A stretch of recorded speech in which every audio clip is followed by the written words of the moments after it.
స్వతంత్ర సమరయోధుడు భగత్ సింగ్ 94వ వర్ధంతి సందర్భంగా ఆదివారం జగదేవ్పూర్ మండలం తిగుల్ గ్రామంలో సిపిఐ ఆధ్వర్యంలో భగత్ సింగ్ వర్ధంతి వేడుకలు నిర్వహించారు. భగత్ సింగ్ విగ్రహానికి పూలమాల వేసి నివాళులర్పించారు. ఈ కార్యక్రమంలో పిఎస్సిఎస్ డైరెక్టర్ భూమయ్య, నాయకులు భిక్షపతి, రాజేశం, రామకృష్ణారెడ్డి, నరసింహారెడ్డి, అంజురెడ్డి, సైదయ్య, ఎల్లయ్య, ఐలయ్య, కృష్ణమూర్తి, లింగం, ఎల్లారెడ్డి, కరుణాకర్ రెడ్డి, ఉపాధ్యాయులు సత్తయ్య, శంకర్, రాజిరెడ్డి, ఎల్లయ్య, లచ్చిరెడ్డి, శ్రీనివాసరెడ్డి, ఆంజనేయులు, రమేష్ పాల్గొన్నారు. ఈ రెండింటిని కూడా ప్రభుత్వ రంగంలో చాలా సమున్నత స్థాయిలో అభివృద్ధి చేసినటువంటి మాట వాస్తవం.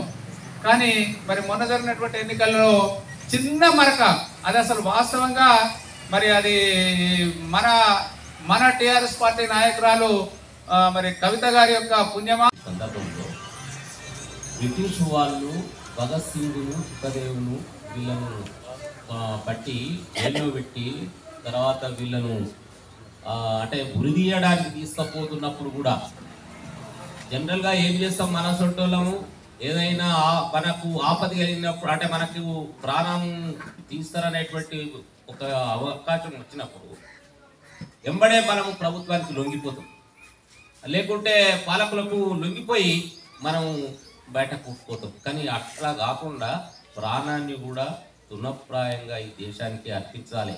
ఎందుకంటే ఈ దేశంలో ఉన్నటువంటి ప్రజలంతా స్వతంత్రం లేక చాలా అనేకమైన కష్టాలను అనుభవిస్తారు. కాబట్టి ఈ కష్టాలను నివృత్తి కావాలని అంటే పోరాటం ఒకటే దీనికి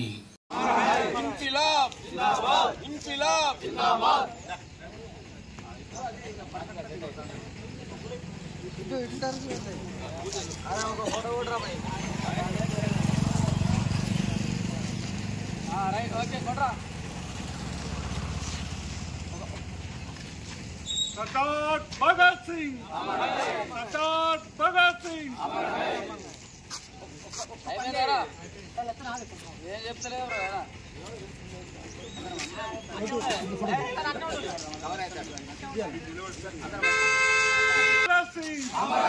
सरदार भगत सिंह, सरदार भगत सिंह, भगत सिंह आशयाలను भगत सिंह आशयाలను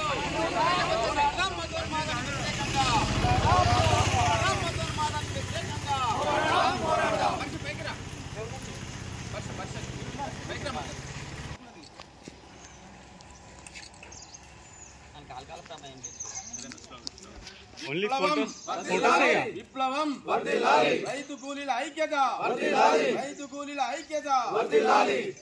सरदार भगत सिंह सरदार भगत सिंह इंकिलाब जिंदाबाद, इंकिलाब जिंदाबाद. सरदार भगत सिंह 94వ వర్ధంతిని सरदार भगत सिंह 94వ వర్ధంతిని सरदार भगत सिंह